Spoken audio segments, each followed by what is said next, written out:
Welcome to This Week in High School Sports. I'm Teresa Whipple here with the always fun to be with Steve Willis. Oh, thank you. I've never had that. Only because he was making faces at the camera before we started. Would never do that. You know me. Never. So let's start by giving a shout out to Red Onion Burgers and our sponsor. Sean Richards had an amazing event last week, Steve, his Shop with a Cop, where he coordinated the fundraising for and organizationally a group of first responders from the area who went to the Target in Linwood, and they took a bunch of children from the Edmonds School District shopping who could not normally afford to do that for their families. And it was really nice to see that event come off so well. So good job, Sean. Sean and Lorraine always very active in the community. Yes, and thank you so much. One of their bigger events of the year, so very nicely done. Yes, and so let's move on to basketball. What's going on? Yeah, basketball. Edmonds-Woodway, boys and girls, off to a great start.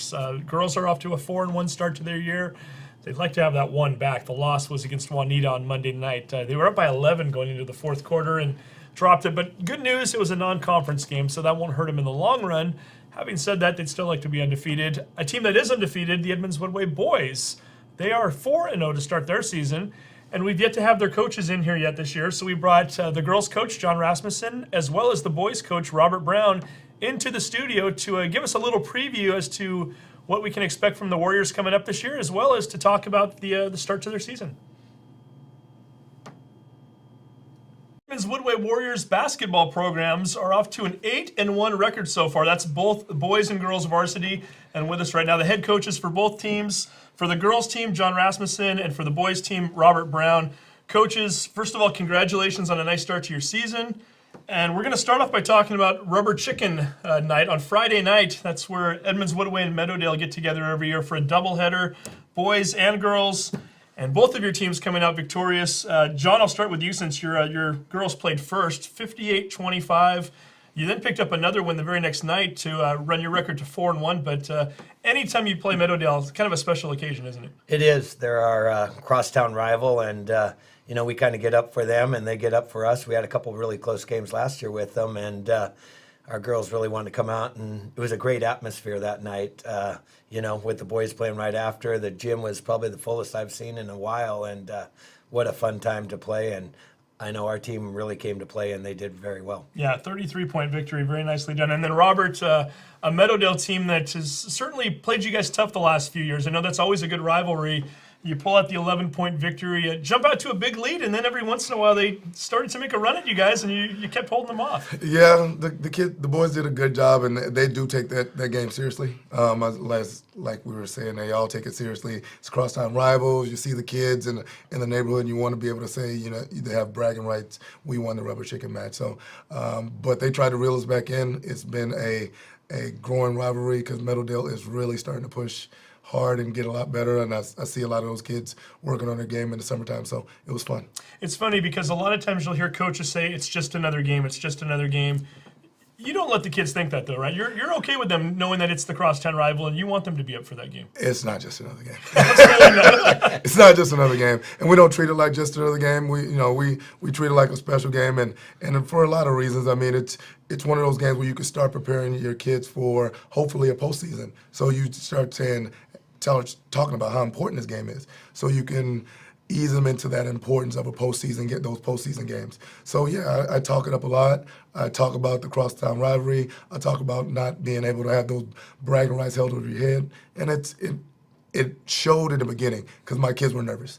They were nervous in the beginning. I got some sophomores, first time starting on varsity, but they settled down and they played well. You did a nice job at that. We're going to talk about personnel in a minute, wins and losses and all that. But one thing that I like about Rubber Chicken, and we see this occasionally with other schools as well, Friday nights usually, high school basketball, at least in Wesco, if Edmonds-Woodway boys are at home, say they're playing against a team like Mountlake Terrace, that usually means the girls are over at Mountlake Terrace. When we do Rubber Chicken, it's back-to-back. It's doubleheader. You're using the same gym, same crowd. Jon, I've got to think for the girls' team in particular. I know the crowds aren't always quite as big as they are for boys' games. It's got to be nice to have that environment. Is this something you'd like to see more of around the league? I really would. I mean, I know some other leagues do this, and, it is a great atmosphere, and it helps, the crowds getting more people there and maybe parents might have individuals on both teams. So it makes it easier on them. And Friday night, if it can happen, it would save on travel too. You could ride the bus there to the other school or whatnot. I would love to see it done because it was a great atmosphere on Friday night, and I'd like to do it more often. What about you, Robert? I mean, I know for the boys, usually the JV game takes place right before the varsity game, so it maybe changes up the schedule a little bit, but still not have to battle and contend with making students choose which game they're going to go to that night. Would you like to see more of these games? I would love to see more of the games. It also gives us cohesion as a basketball program. Girls and the boys games together. The girls can be in the stand, or the boys teams can be in the stands, really cheering all there, because they're all basketball players at the end of the day, and we're all part of a basketball family, if you want to get a little mushy. But we do like to cheer. I like to cheer on the girls' games. I like to see the girls' games. Like Jon likes to see the boys' game, and I like to see the whole program come together, the basketball program come together. And you get to keep the JV guys there, and the freshman teams, and the parents. And like Jon said, the parents who have kids on both teams, they don't have to decide. Mom doesn't have to go to one, dad go to one. They all can come to one game together. So it's really nice. So hopefully we'll see more of that. I know a lot of his players were telling me good luck and rooting me on and coming out of the locker room, and that's kind of special and very neat. So I hope my girls do the same for you. They definitely do. They definitely do. So it's fun. It is definitely a nice family environment. Speaking of family, Jon, you're number 2 as coach, but since we didn't have you in studio last year, I get to finally ask you about this in here. A homecoming for you of sorts. I know you were over at Glacier Peak the last few years, coaching the JV team there. You're a Woodway alum. Not an Edmonds-Woodway alum. I don't want to age you too much, but you're a Woodway alum. So what is it like for you coaching at your alma mater, so to speak? Oh, it's pretty cool. It's coming back. I want to think it's my last stop in coaching. I love coaching, and starting at old Woodway High School. We practiced up there last Saturday, and it was a lot of fun. I wish the walls could talk and tell me stories, but it's a lot of fun, and it's a coming home for me of somewhat. And I did implement new green jerseys for us this year on the road, so it's kind of a neat thing. So I'm really happy to be back here, and the environment around Edmonds-Woodway is awesome, and the administration's so helpful, and it's a great place to coach. I couldn't be happier here. Very nice. And then, Robert, we were joking with you during the break. There are 8 coaches, boys and girls, in the Edmonds School District, and you are the only head coach that is not at your alma mater. But in some ways, that makes it even more special, right? Because these guys all had it kind of instilled in them at a young age that their schools were special, and this is where they maybe wanted to be eventually. You chose to be at Edmonds-Woodway. What is it about the community, and how have you taken to it, and how much do you enjoy coaching that community? I really love coaching in the community, and I wanted to coach somewhere where I lived. I wanted to be closer where I lived. I didn't want to travel because I wanted to be around my kids. I want to see them in the mall. I want to see them at the gym. I want to see the parents at the store.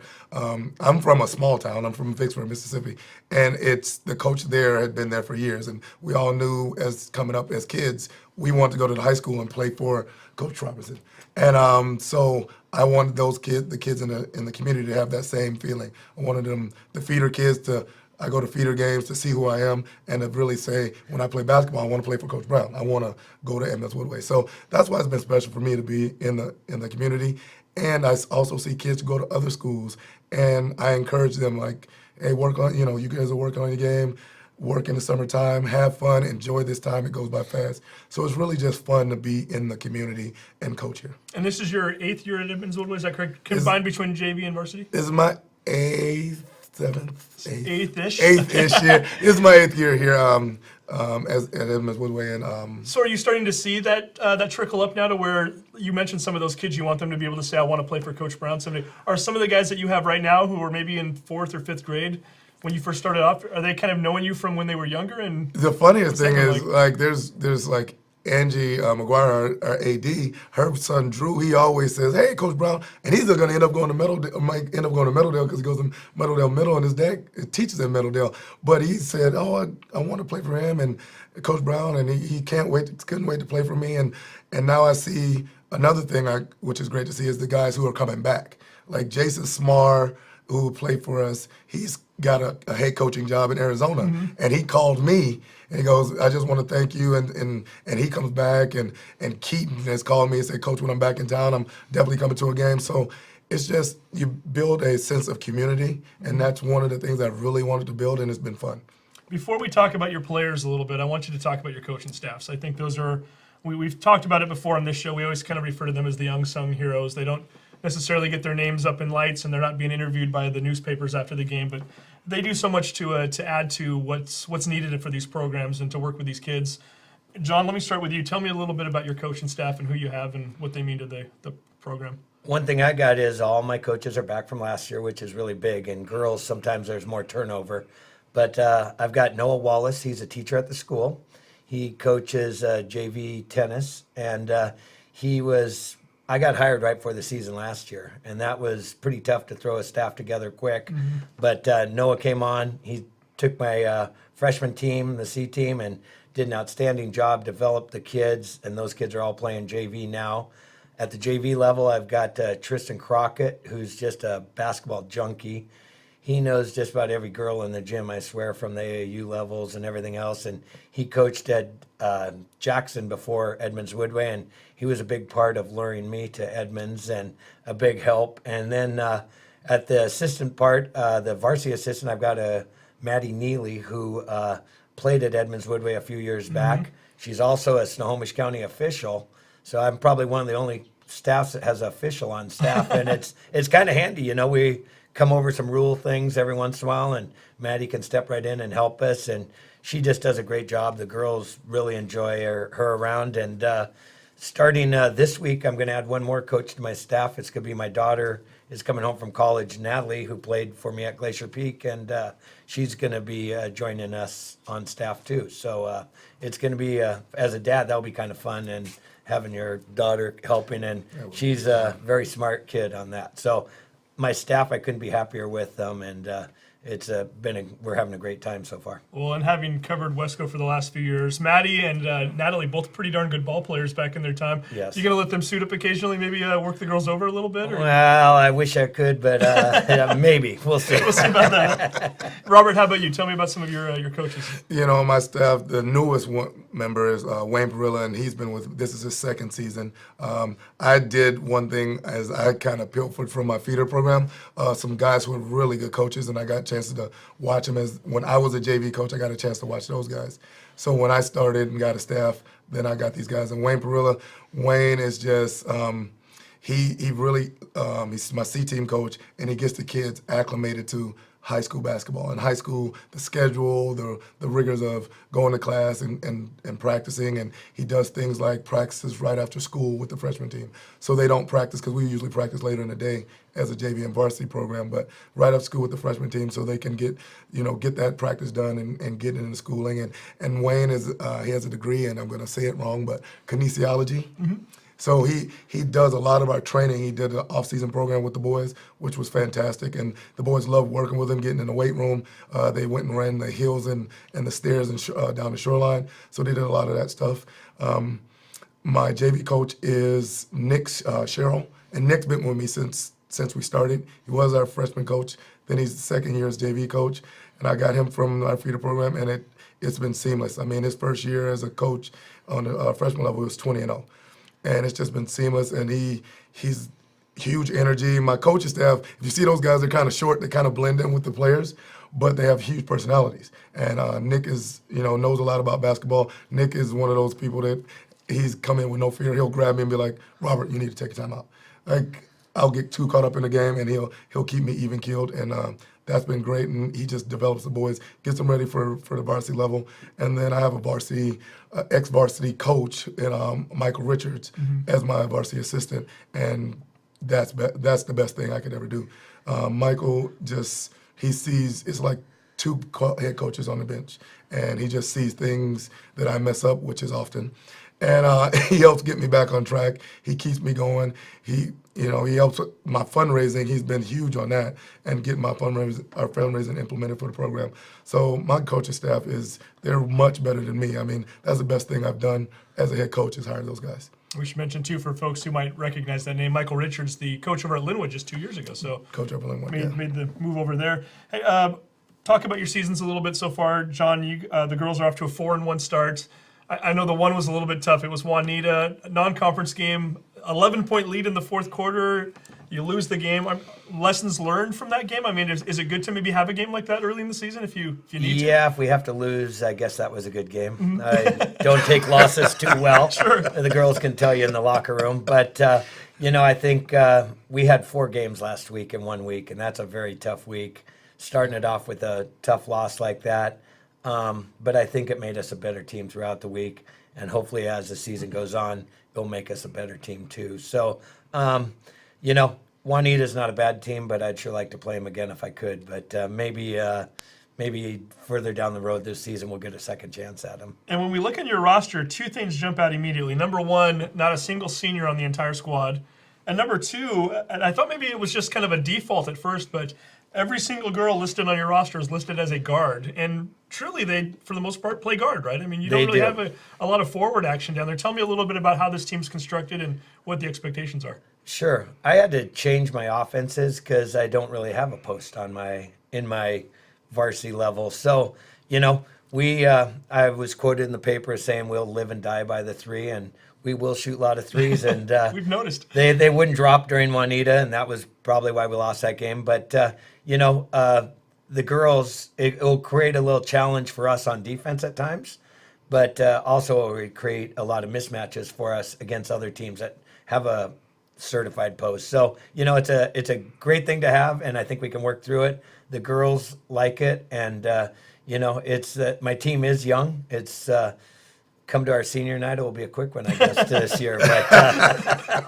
it's a lot of fun. And I was going to say one thing about the coaching staff too, but Robert may not know this, but Wayne coaches for me at the end of the season. Wayne Perilla does, okay. Yes, because what I do with after their season's over, Yes, you do. I bring in his 9th grade team to go against my varsity team Okay. and prep us for games. So the district games. So I'm stealing a little or borrowing, and Wayne was a big help last year for us in our district run. So Kind of gets back to that whole family. exactly, It does. exactly. Well, and So, now, are there any girls in particular who we should be talking about as far as early in the season and what they've done so far? we've got Adrian and Ingrid are both this is their 3rd year on varsity, and I've got a good class of underclassmen coming, or the sophomores. AJ Martinow's running she's my point guard, and Maddie McMahon's my 3rd captain, and she's a sophomore, and I've never had a sophomore captain, so it's the neat thing about this team is I may have a different score every night, and you just can't stop one girl or 2 because I got girls coming off the bench that can put up numbers, and it's a fun team to coach, very coachable team, and I'm leaving off some of the girls, but they all got their roles, and it's gonna be a fun season. I think it's a different one that I probably never had, but I'm very excited about it, and so far it's been going pretty good. No, definitely. And then, Robert, when we look at your team, some similarities. You're very guard heavy as well. You've got a couple of guys down low there, but even your tallest player, Cameron Eck, is 6'5", so not a lot of height on this team. Would you classify it as being the strength of the team, kind of being out on the perimeter? It is out on the perimeter, not to discount what Cam has done, but it is out on the perimeter. I think it's been that way at least since I've been there. I mean, with Trey and David in the past years and Jordan, I mean, we've been more of a guard-heavy, dominated program since I've been here. So it's not much different for me, but I haven't been this small for a while, so trying to figure it out. Talk a little bit about the Ashalanu brothers, too. I mean, sophomore and senior out there playing this year.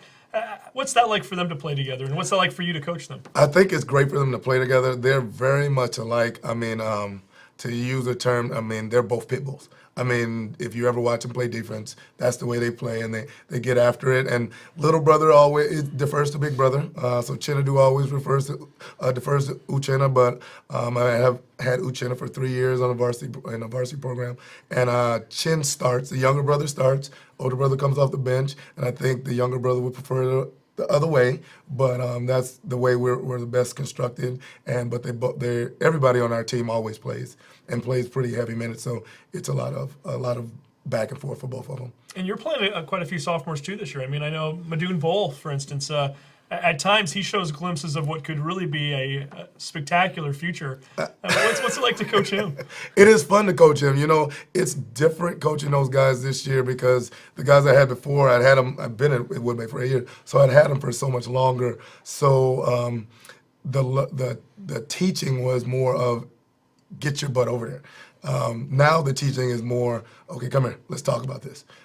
So I can teach them through it. So when they become juniors and seniors, then the discussion is a lot shorter, like get your butt over there. So right now it's more of a teaching, it's talking them through it, it's teaching them why to be in certain positions and why to do this and why to do that, so they can play a lot faster, because everybody who's watched us play know we like to play at an up-tempo pace. Well, the chaos that everybody sees is a little bit organized, and if I don't get a chance to coach them through it and teach them through it, they don't understand why to do the thing. So that's what we're going through right now.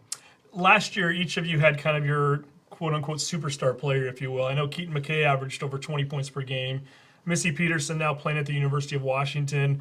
I know she missed a good chunk of the season as well, but it felt like when those two players were out on the floor, you knew a lot of the scoring was going to come from them, where I feel like both of your teams now are a little more rounded. You never really know who's going to be the leading scorer. Is that safe to say, or is that fair to say? And if so, do you like having your team set up that way, or would you rather have maybe one player or two players just jump up and kind of just take the reins and be a leading scorer? I'll go first. I'd love to have Missy back if I had to put it that way. But, it's, you always want that one player you can rely on. But, I've got many I can rely on, and we have to work through it, And it is kind of nice, like I said earlier, we don't have one player you can shut down. So, again, I tried to get Missy for a fifth year, but it didn't work out. You got her. So, no, I'm excited about that, but it's having more than one. I guess it's okay. Okay, fair enough. How about you, Robert? I'm like you. I like to have Keaton, David, and everybody else. But you know what?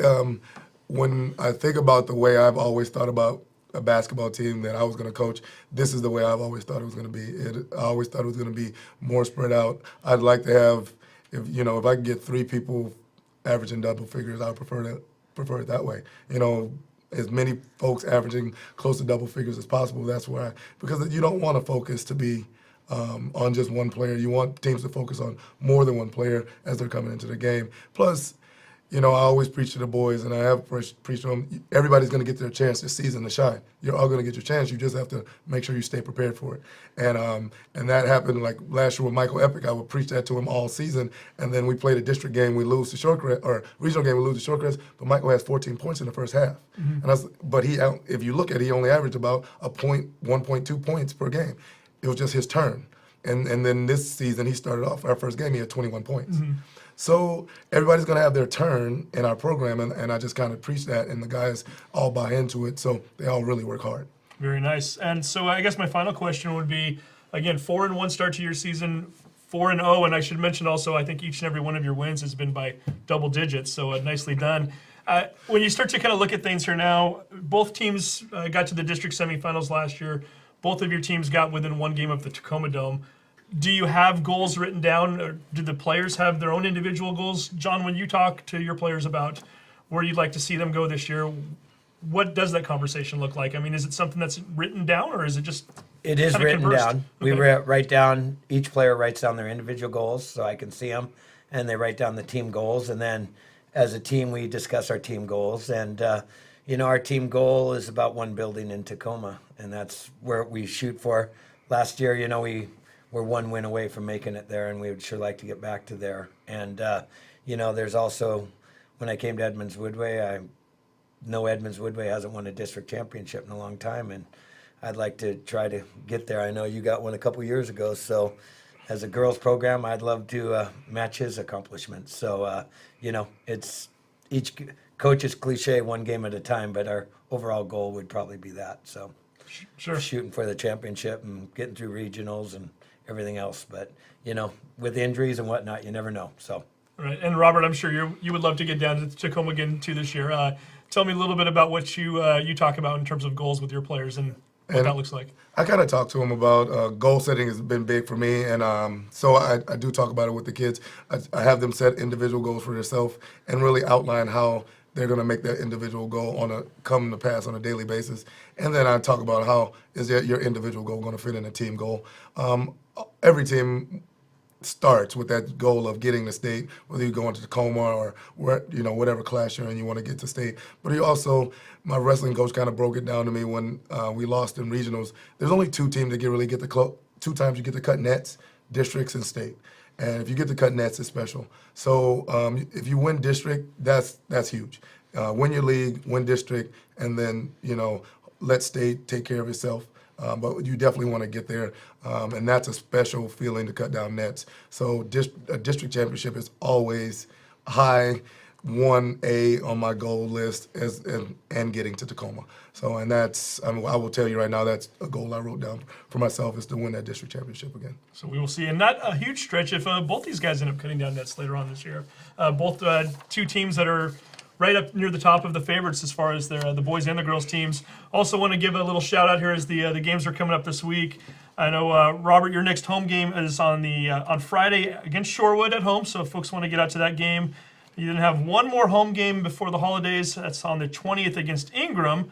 And then, by the way, if people want to catch Edmonds-Woodway boys, they can do it at the Mountlake Terrace Holiday Tournament. You'll be playing on Thursday, December 28th, and Friday, December 29th, both 3 p.m. start times, Nathan Hale and Sunnyside. So we'll see how you guys do there. So yeah, should be fun. Fun schedule there. And then, John, looking at you guys, home game against Marysville-Pilchuck on Wednesday this week. You then go to Shorewood on Friday. And I should mention also, you will also be at the Mountlake Terrace Holiday Tournament. December 26th, the day right after Christmas, you're playing Marysville-Getchell at 4:15, and then you've got another game the following night, 7:45 against Union from down in Vancouver. That one should be a fun one. I know they got a big post, and we also got a Kamiak game thrown in before Christmas at December Kamiak. 19th. And last year, that was one of the most exciting games of our season, was playing Kamiak. It was a up and down fest, so look forward to that game too. So. Yeah, I do miss that one. We haven't had that one on the schedule in the last couple of years. And I do miss that Kamiak, one. Corey, if you're listening, go ahead and schedule Robert Brown next year. We can get that game going. Hey guys, thanks again for coming in. Again, congratulations on a great start to your season, and best of luck to the Warriors this year. All right, thank Thank you very much. Thank you. Amazing chemistry between those two coaches. I told them afterwards they could start a stand-up comedy routine. Yeah, and I think they both pride themselves on being loose and having fun, and that's Yeah. what you want to see in coaches. And just two really good guys, too. Good family guys. We talked a little bit about their families before going on air, and I think the Edmonds-Woodway basketball community, very fortunate to have them in their program. Yeah, it's nice to see that. So what's up next? More basketball. More basketball, of course. Another team having a great season. Yeah. Mountlake Terrace Hawks, the boys getting to the state tournament last year. Got to the Yakima Sun Dome, got knocked out in the first round, unfortunately. They're looking to get a little bit further this year, and we brought two of their players in to talk about their hot start to their season. Here's Keegan and Brendan from the Hawks basketball program. The Mountlake Terrace Hawks boys basketball team is off to a 5-0 start this year. And with us right now, two of the stars of that team, Keegan Grayson-Zehrung and Brendan Hayes. Guys, congratulations. Great start so far. Let's start by talking about the game on Saturday. You guys played Tahoma down at Highline Community College, part of a holiday tournament. Brendan, this was a noon game, too. As a high school player who's used to playing Friday night lights, do you guys like noon games? Is it kind of different? Does it kind of take you out of your routine as far as getting ready for games, or would you rather play some of these earlier ones? For me, it doesn't really take me out of my routine. I'm usually always ready for the game, but I also like the noon game, possibly just to get something in the afternoon done or something, and I don't know, it just doesn't faze me at all. But for some of these guys, they like the Saturday Night Lives, everyone on them, the attention. And that part doesn't really mean as much to you, then, it doesn't sound like. No, I just like playing basketball. There you go. And Keegan, for you, especially early in the season, so many non-conference games right now. A team like Tahoma, and then you've played Lake Washington already, Cedar Crest, teams that aren't even in Wesco 3A or 4A. Do you kind of like playing teams that you don't know as well, or would you rather have the familiarity of a Wesco 3A team? Well, the familiarity is nice because you get to know like who you're playing and stuff, and you get to know them well. But I like playing other teams outside our conference because you get to get a feel for what basketball is like outside of where you play. It's fun to play other teams and stuff. With all the technology we have nowadays, you really don't go into these games cold anyway, right? You kind of already have a little bit of a gauge. Are you guys, Brendan, watching film on a team like Tahoma before you play them? I mean, do you already have a scouting report going into the game and kind of know who you're going to be going up against that day? Oh, for sure. We have averages on all the players of how they score, what they score, and just what they run in general as a team and how they play. And we're basically like know them back and front by the time we play them coming up. And so far, the knowledge has worked. They're 5-0. One of the things that's kind of a staple with Mountlake Terrace High School basketball, it's defense. Coach preaches it. I know Nayland Sood, Roger Ottmar before him. It goes all the way back to pretty much the beginning of the school. You guys so far have held all of your opponents under 60 points. Keegan, is this something you guys have talked about as a team? I know when you get into the locker room after a game, are you looking at score sheets and trying to figure out how many points your opponent had against you? What exactly does Coach talk about when he talks defense with you guys? Defense, we preach it at Terrace, so we have a goal that no team scores over 52 points. I think 2 teams have so far, and we've paid the price for that in practice. But defense is all. That's all we work on. That's our blood and sweat. We just strive for good defense. So let me make sure I get this straight. If you guys let a team get more than 52 points, you have to run extra drills. What is it, Brendan? He gets just a little bit extra mad in practice. Put it that way. Well, Lake Washington, for instance, they score 56 on you guys. You win by 28. Are you technically, did you not hit your goal, or do we kind of look the other way when you get a 28-point victory? Not really. It's a coach dude. But if we lose the fourth quarter, we have to run a 17, just because we don't let our opponents outscore us in the end. And that's regardless whether you're up by 30 going into the final quarter or if it's a tie game then. Yeah. Okay, very interesting. We talk a lot about Mountlake Terrace's defense, but we start to look at the offense this year too. I mean, you guys, you put up 92 against Cedar Crest, 86 against Linwood, 84 against Lake Washington. Keegan, I'm guessing you're not just practicing defense at in gym after school, right? You guys are working on your offense a lot too. Tell me a little bit about the offense this year and the direction that's heading in. The offense is actually really clicking this year. Last year we had more of like a 3-headed monster with Sean, Brock, and Kyrie, who did most of the scoring, but this year it's a lot more spread out. I think we're averaging like 4 people with double-digit scoring or something. We're just moving the ball a lot this year. Our offense is looking really good. I think almost everyone on the team scored in our last game and most of the game, so we're doing really good. Brendan, are you noticing the same thing? Because certainly coming into the year, I think a lot of folks said you pegged as maybe being the number 2 or 3 scorer on this team. Do you like the fact that the distribution of points is kind of going off in different directions, and on any given night it might be 2 or 3 different guys? Oh, for sure. It's nice to have a lot of scorers being able to take it to the rack or shoot off the dribble or anything, because the team doesn't know who to defend. Yeah, you could have Kyrie and try to lock him up, but all of a sudden you're going to have Keegan driving to the basket, getting an and one, and then you're going to have Mason Peterson shooting a 3. And what do? You have nothing to do. Yeah, only so many defensive players out there with all those weapons, right? It's kind of nice. Exactly. Looking at the games too, again, you beat Lake Washington by 28, you beat Linwood by 45, Cedar Crest by 43. I'm having to do the math here. I mean, there's such a huge discrepancy. You did have one really close game though, Kamiak, 4A school in Wesco, one of the favorites to maybe win 4A this year. Carson Tuttle, the returning player of the year for the Everett Herald last year. And you guys end up beating them by 4. How big of a game was that for you guys? Because it almost had a playoff feel to it, Keegan, in the sense that just the intensity level, you could tell neither team wanted to lose that game, even though it was a non-conference game. What does having a game like Kamiak under your belts do for you guys moving forward, and how much did you enjoy playing in that game? That game was huge for us. It gave us a lot of confidence that we can compete with the best, because they're one of the best 4A teams in the state. It just boosted our confidence. It was a great game. It's such a fun game to play in. Carson had a really good game. It's not easy guarding him. I can imagine, yeah. Very quick, but we held it down. We did good. I really liked that game. And you got the victory, and you stayed undefeated by getting that win. I'm going to have you guys tell me a little bit about each other before we get into some of your teammates. And we should also point out, you two play on the same AAU team, North City. Brendan, for you, being out on the floor with Keegan, the fact that you play with him away from Mountlake Terrace High School also, does it help you guys in terms of having a chemistry with one another and in terms of maybe knowing his game a little bit better and what his expectations are for you when he has the ball and vice versa? Oh, totally. Keegan, playing with him through AAU is really nice because I get to know my point guard and know how he plays, and also just build even more of a bond. I've known this kid since I was like, 7th grade, right? Yeah, something like Since that. we were in feeder, and He's just been a bulldog. I love him so much. He's like a brother to me. Tell me a little bit about his game while you're at it. You mentioned Bulldog. What kind of a game does Keegan have, and what does he bring to the Mountlake Terrace team that helps you guys out so much? One thing I can always count on with Keegan is he will bring a motor and the intensity to bring that game. If we are close or anything is there, Keegan will bring the leadership like he has in football I've seen at Mountlake Terrace. And he will keep us together, and he will make sure that we are always pushing to our maximum capabilities, as well as if we're up by 40 or if we're close like in Kamiak by 2.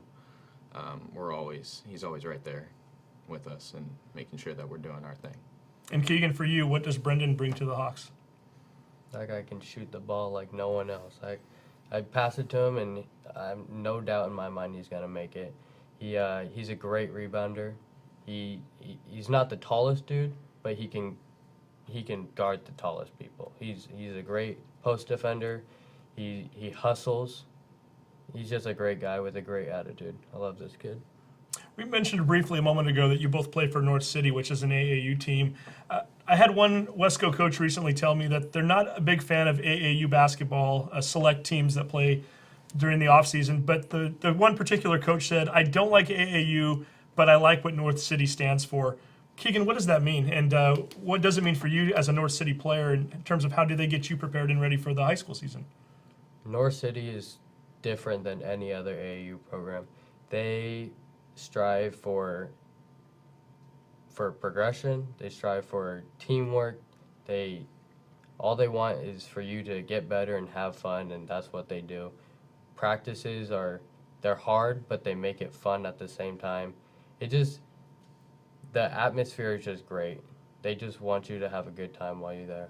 And Brendan, would you add anything to that? Is it a program that's helped you get better and ready for the high school season? Yes, it has actually helped me a lot, and it's also helped me get good chemistry with him as well coming into the season, which is key. But one thing that they also do focus on is not more wins as a team, but personal progression for each player. Like, they've taken tons of players that have gone through this program, like Kyrie and stuff, and they've built them up, and they focus, like Keegan said, on being tough practices, but also fun, and they make them. You realize how much you love basketball there. Like, it's not like a thing where the team is all focused about itself and its vision about its own program, but rather the vision of what these kids could be in the program. Very nice. Now let's go back to Mountlake Terrace High School. It's not just the two of you out there that are getting it done. We've already mentioned that it's a well-rounded team. Keegan, tell me a little bit about some of the guard play right now, and who are some of the other guys in the backcourt that have helped you guys get off to such a nice start? We got Connor Williams. He's having a great year. He's kind of plays like Russell Westbrook, one speed, and that's full speed. Not a bad speed to play at. No, not at all. And then we got Mason Christensen. He's having a great year. He's averaging, I think, double digits in points. He's sophomore and he's young, so it's nice having the young guys step up and take a role in the team and want to be something. We also got Brady Blackmer. He's doing pretty good. He's a sophomore too.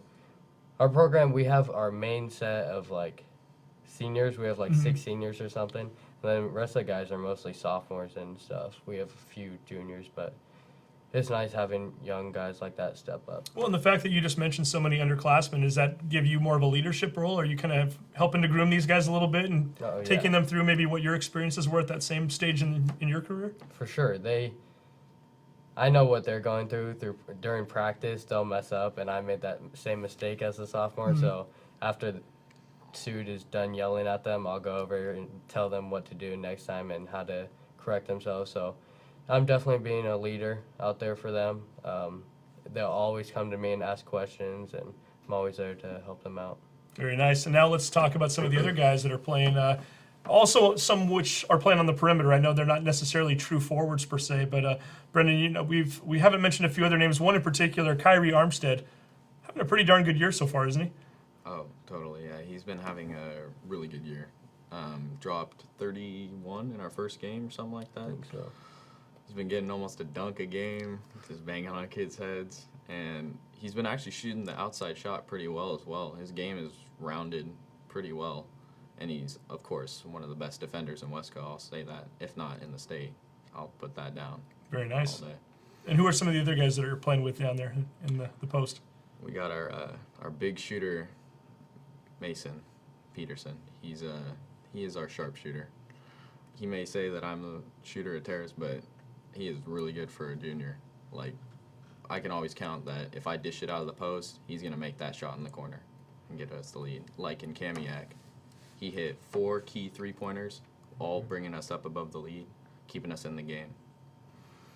And then also Jace, who's actually a freshman this year. We brought him up to JV, but also to play varsity. He's gotten a few minutes, and he's looking really bright. I'm actually excited to see what he does in the next 3 years. And did we mention Max yet too? Did we? No. Oh, and then there's Max Hall. Max Hall, he's a good senior. He's actually was stepping up his leadership roles after getting back from his knee problems. It was really nice to see that actually in practice, helping the younger guys as well as the older guys through the practice and showing his knowledge of the game after being with the program for 4 years. Very good. So a lot of guys complimenting these two and getting you out to a 5-0 start. Let's talk a little bit about the coaches for a moment. I know we've kind of joked about Coach Schutt a little bit, and I know he's hard on you guys, but a Hall of Fame coach who just got named to the WIPCA Hall of Fame this year has certainly put out the results over the last couple of decades here. What has Coach Schutt meant to you in terms of getting you ready to go every night, Keegan? That guy, I see how hard he works for us, and it just makes me want to work that hard. He's always got a practice plan for every practice. He's got scouting reports on every single player from their top scorer to their bench warmer. So it's just nice to see how hard he works and then give him the same. Work just as hard. Yeah, pretty much on any given night, you'll see him at another gym watching other teams, and like you mentioned, getting reports ready to go for future opponents. And Brendan, it's not just Coach Schutt, right? There's quite a few coaches on this staff. Tell me a little bit about them and what they mean to you. We have Coach Philly.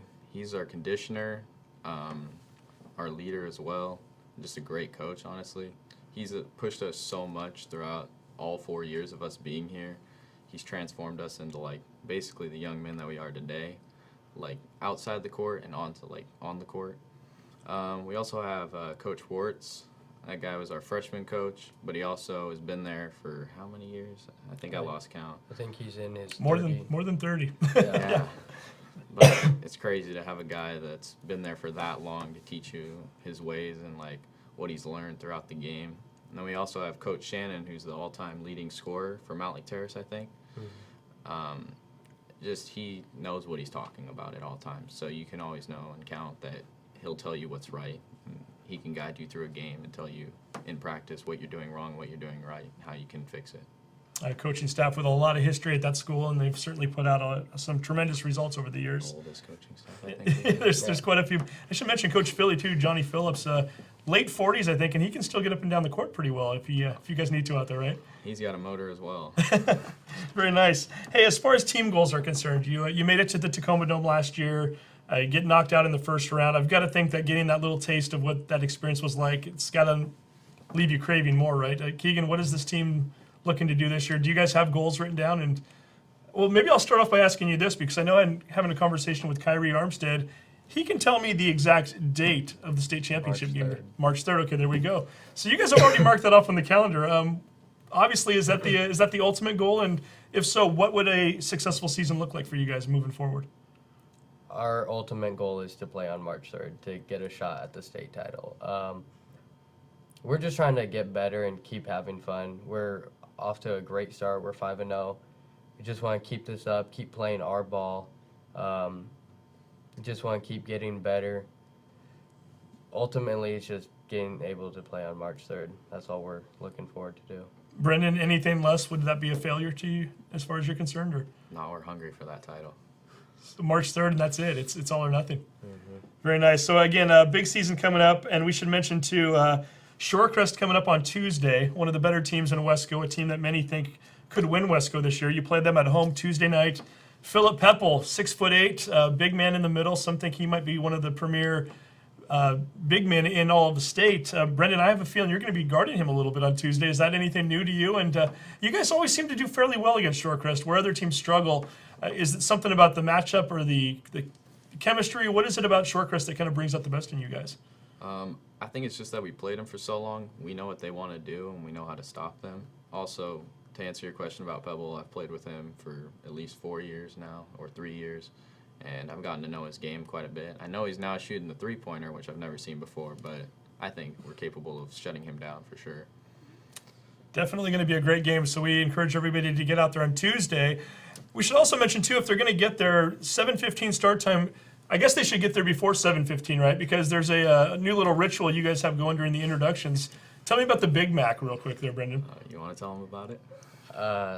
We have a nickname for him. It's Big Mac, and when he gets introduced, our one of our teammates that does the handshakes gives him a tray with a Big Mac, and then he takes a bite out of it. So the fictitious Big Mac. It's not actually a Big Mac per se, but so it's kind of right in line with the NFL and all these touchdown dances we're seeing nowadays. So if people get there early, do we promise to see the Big Mac being eaten before the game, Brendan? Is that Every game night. every game night? So again, we encourage folks to get out there.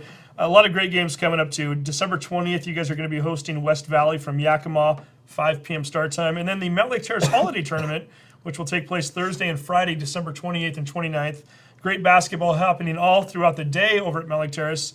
You guys play Auburn and Mountain View on the 28th and Ferndale on the 29th. So best of luck to you guys moving on this year, and we're looking forward to seeing what you guys can do, not only throughout Wesco, but hopefully into March 3rd.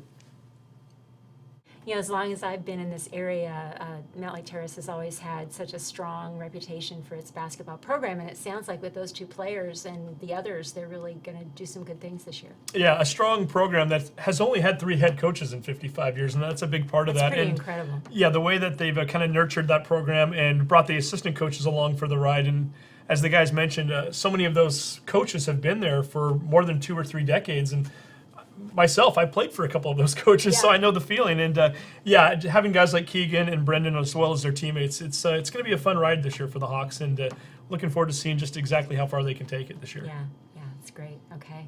So we have some other sports to talk about, or no, we probably have some girls' sports to talk about. We have a little bit of everything to talk about. We, Okay. I guess we can give our, why don't we do this first? So Yay. Action Jackson Plumbing Player of the Week. It was such a tightly contested race that as I'm holding up the shirt, I'm still thinking about in my mind who we're going to give this to. Oh, even I don't know what this might be. I think we know where we're going to go this week. I'm going to go ahead and give the male award out to Jerry Boston this week. Linwood High School.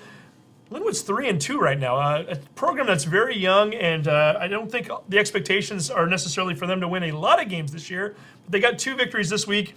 Against Interlake, Jerry had 21 points and 11 rebounds. So Jerry, we've got a Player of the Week shirt that we're going to get out to you, and we'll get it photographed and maybe put that up on a future show. And then for the girls, why don't we go with our guest from last week, Jazz Zank. We must be good luck because Mountlake Terrace, a team that only won 3 games all of last year, they beat Cascade 38-24 this week. Jazz went out and had 11 points, and I know a senior, 4th year on the program, she stuck with it, and for that and for all of her efforts, she's also an Action Jackson Plumbing Player of the Week. So Jerry and Jazz, sounds like a show almost, right? Sure does. These shirts are for you, and congratulations on being the recipients of not only a cool award, but a great shirt as well. Great, and thanks again to Action Jackson Plumbing for sponsoring that award. We appreciate it very much. And a few other things going on. Wrestling, Edmonds-Woodway was down at the Rose City Championships. This is a big invitational down in Oregon that's held every year. An invitational that I know Coach Alfie likes to get his guys out to. And just looking through the internet, we found out that 3 of the wrestlers from Edmonds-Woodway finished in 6th place in their weight class. And again, multiple schools coming from all over the West Coast early for this one. So to finish in the top 6, that's quite the accomplishment. Baylor Dinkinger, finished in 6th place in the 106-pound bracket. Salou Fete, 6th place in the 145-pound weight class. And Generous Ye, 220-pound class, also 6th place. So nicely done, Warriors. And a lot else going on, too. Swimming right now, Edmonds-Woodway, their boys swimming team so far, 2 wins and 1 tie to start the season out. And I know Meadowdale picked up a victory over the past week as well. So so much going on and a lot for us to talk about. And we're just getting started for the fall, or for the winter rather. We've got a lot to cover and still a couple more months of season left to go. So it's going to be fun for us. That's right, and we're getting into the holidays already, and I know. it really And- starts to feel like basketball when you start talking about holiday tournaments and all that. They may be more so than swimming, right? I don't Yeah. generally associate swimming with the Weather winter the way months, it's but been, I'm not really thinking about going into a pool right they now. are indoors, which is a Yes, good thing. I don't yeah. think they'd want to do that out. It would be the polar bear swim Yeah, otherwise. But that's right. yeah, nonetheless, we will be talking about some swimming later on. We'll be getting into the wrestling scene a little bit more for the boys and the girls. A great article written this past week about Yeah. Edmonds-Woodway wrestling and the girls program right now, very strong. And we've also got cheer right. competitions that'll be coming up in the next Yeah. month and a half or so. So we will be covering it all, and we'll be keeping ourselves busy, but say a labor of love, if you will. That's right. Okay, thanks, Steve. Absolutely. We'll see you again next week.